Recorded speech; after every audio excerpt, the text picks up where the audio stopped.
Terrarian in the Dungeon, Chapter 85, Fan Fiction, by Azazyel. Please like and subscribe to this YouTube channel for listening and patreon.com/Azazyel to read all of his stories. I was right, Alfia was not at all fucking impressed with my desire to go mining for resources to make the better weapons, armor, and accessories that I needed. To begin with, finding Alfia wasn't an issue as she made no attempt to hide her presence as she heralded her arrival into Orario by throwing all of Freya's furniture off her balcony when she claimed the love goddess's apartment near the top of the Tower of Babel that only gods and goddesses should have been able to have.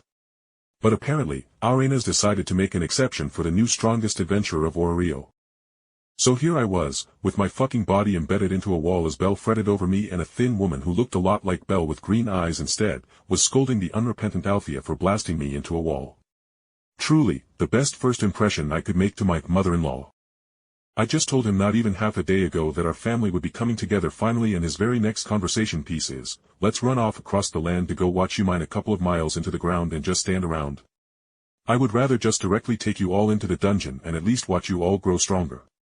Alfia said bluntly, shutting down Materia, who pouted. Materia was the spitting image of Belle's feminine form, but thinner with a soft appearance that made you want to protect her, and her bright green eyes brought so much life to her face that it reminded me of how Belle's ruby eyes would light up when she got excited about something. Okay. Maybe that's true, but I need to get to the dragon vase floors to get lava-themed items.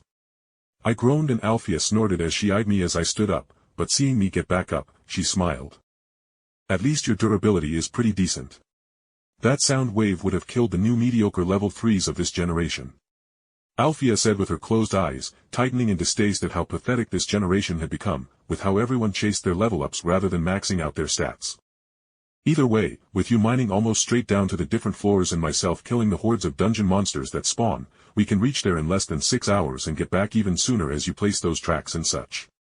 She said bluntly, and my face twisted as I wondered if we were in fact going to beat the Loki Familia down to those floors as they were still working their way down there the normal way.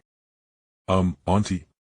Belle spoke up, and the metal chalice Alfia was drinking out of loudly squealed and shattered under her superhuman strength. Alfia slowly looked at the rabbit, who cowered behind me at the cold expression that Alfia wore, even with her eyes still closed. Never call me auntie. I am not old, so call me big sister. She said with zero infection in her tone, and both of us nodded instantly as Materia giggled. Belle, could you spend today with me while Big Sister and Jake go into the dungeon? Materia asked hopefully, and for a moment there was silence before Belle nodded with a small smile, but that went away as she glared at Alfia fiercely with the eyes of a rabbit trying to intimidate a lion into bowing its head. Alfia, I understand you want Jake to grow strong as well, but I won't forgive you if you let him die in the dungeon for some kind of test. Belle said strongly, and Alfia just rolled her eyes. I won't allow your betrothed to die before making an honest woman out of you. Either way, let's get going, your noise is being too loud. Alfia retorted before she spoke to Materia. Stay here with Belle and don't leave. I will be back by tonight for dinner. She said that like going down to the dragon vase was no damned big deal.